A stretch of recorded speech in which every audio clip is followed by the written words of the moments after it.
শত শত run, partnership, spin ভেলকি, ব্যক্তিগত রান।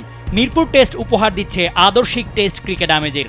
মুশির শততম এই টেস্টে বাংলাদেশের অর্জনের পাল্লাটাও কম ভারী নয়, তবে প্রাপ্তির খাতায় আছে কিছু অপ্রাপ্তি। শেষ দিনে কিসের অপেক্ষায় বাংলাদেশ?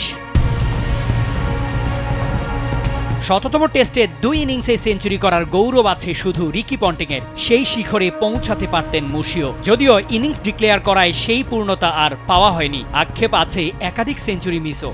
মুমিনুল সাদমান তো বটেই, উইকেটে থিতু হয়েও মাইলফলকটা ছুঁতে পারেননি জয়ও।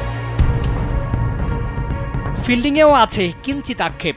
বেশ কিছু ক্যাচ মিস না হলে হয়তো টেস্টটা শেষ হয়ে যেতে পারত আজই। মাইলফলকের সামনে দাঁড়িয়ে তাইজুলও, তবে আক্ষেপ না। তার ক্ষেত্রে পঞ্চম দিনটা হবে অপেক্ষার। আরেকটা উইকেট তুললেই বনে যাবেন বাংলাদেশের ইতিহাসের প্রথম টেস্ট বোলার হিসেবে 250 উইকেট শিকারী প্রথম খেলোয়াড়।